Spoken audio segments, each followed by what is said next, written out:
fantastic aircraft, the F-35, and that is a fantastic kit. Hey, how you going, hobby enthusiasts and model makers? Welcome back to Hearns TV, and it's me again, Dan. I'm going to take you through an unboxing video today of an awesome model kit, a super awesome model kit, and I'm very excited to show you what we're talking about today, and it is the F35A Lightning II.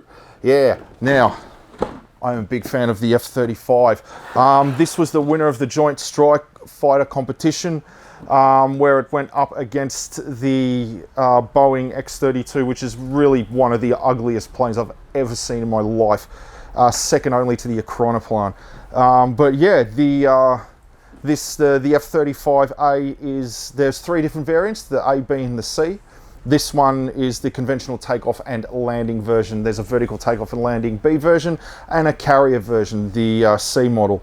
The F-35A is the lightest and most capable of all three of the variants. It did its first test flight in 2006, and it's actually been in combat since 2018, so going for nearly 5 years now that it's been used actively in combat by the US Navy, the US Marines, and the Israeli Air Force as well. So I'll tell you a little bit more about the F-35 as we go along, but let's have a look at the kit itself, shall we?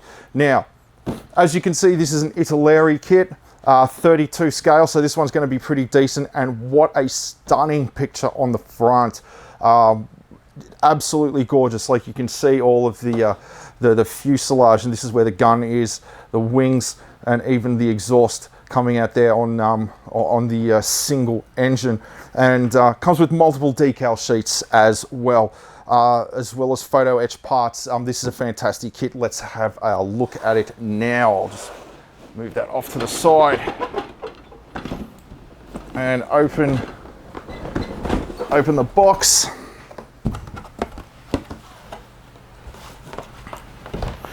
Okie dokie. First, we'll take a look at the instruction book. Now, black and white, big book though, and big pictures, so they're easy to follow and very, very detailed here, where it has the parts coming together, the engine. Let's see, we'll scroll through till we get to, here we are. This is what I wanted to have a look at.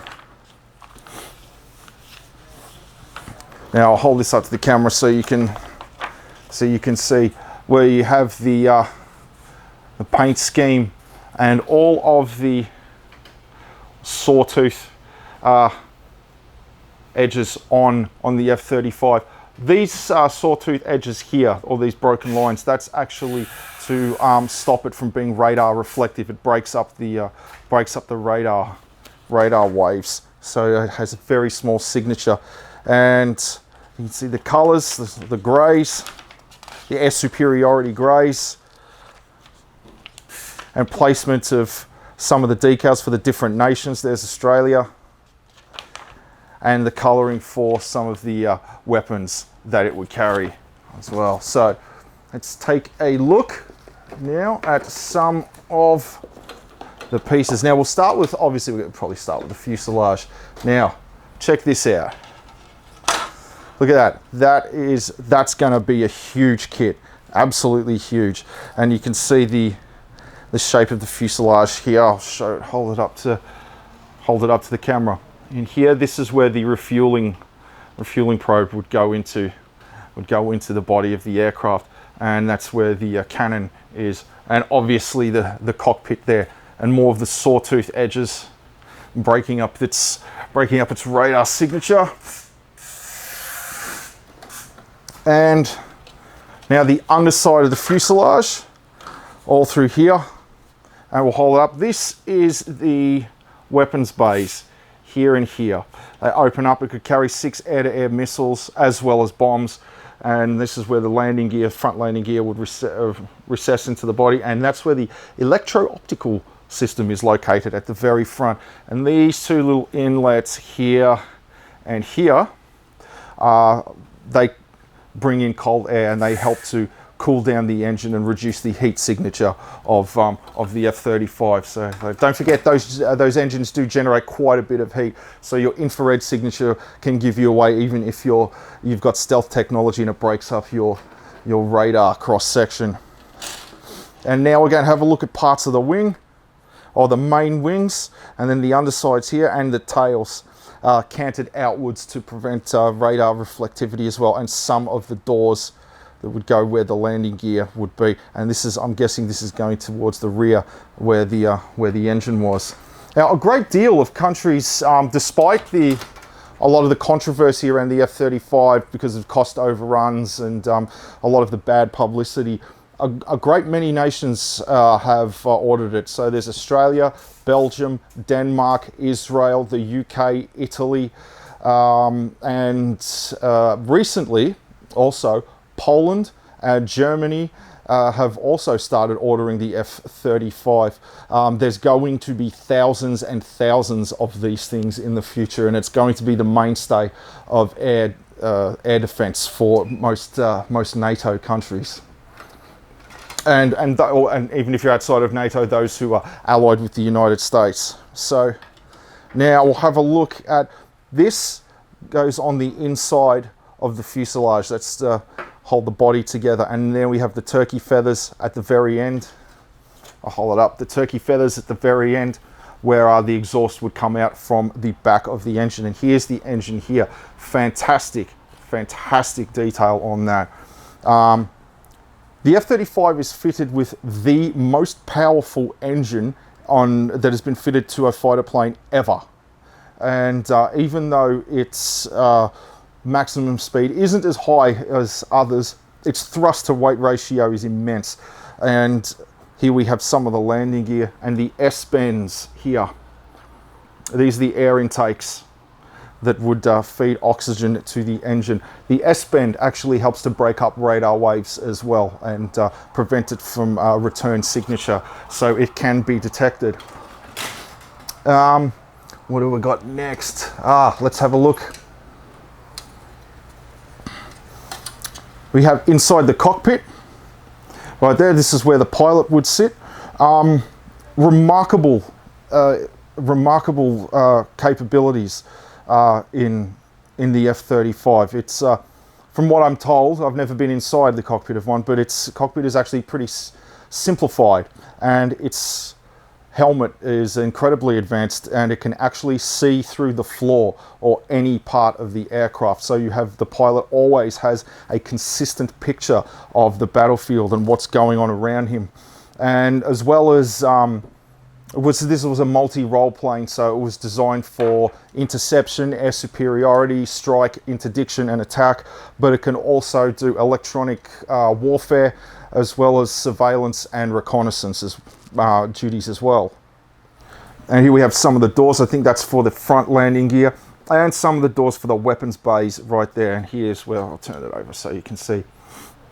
Here's the internal parts of the weapons bay there. Now, as well as internal weapons bay, which is carried for the purposes of stealth and speed, the F-35 can actually carry weapons externally as well, which they call beast mode, where it can carry a total of 8 tons worth of disposal stores. Pretty much everything in the Western arsenal. I think it can even carry free-fall nuclear weapons as well.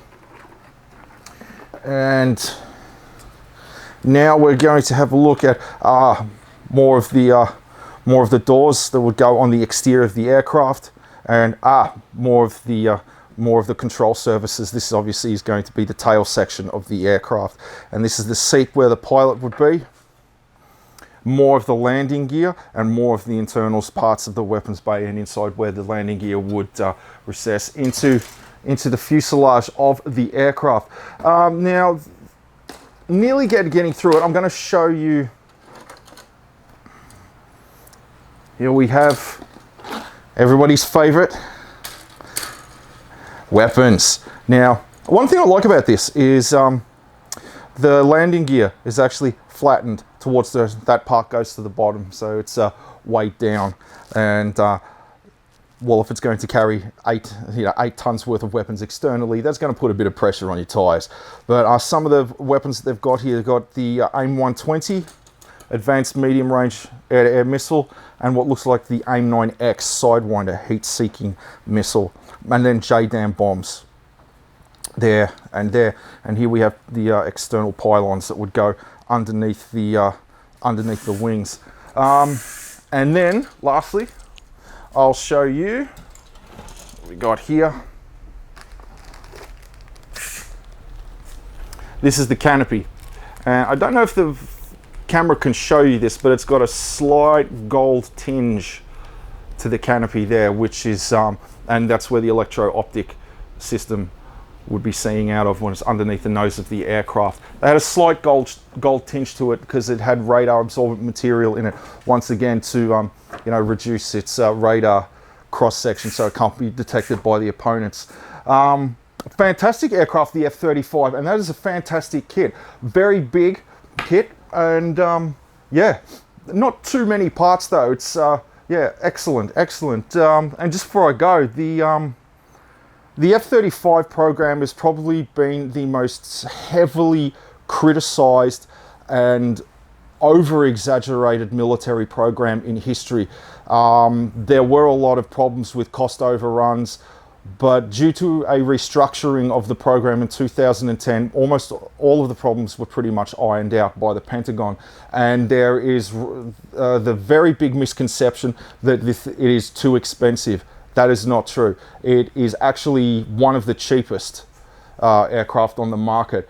The F35A here goes for 77, well, the Block 14 ones, $77.9 million, which is cheaper than a Eurofighter, which goes for 124 million, a Rafale, which goes for 115 million, and as well as a Sukhoi 35, which goes for about 83 million, and a JAS 39 Gripen, which they go for about $82 million.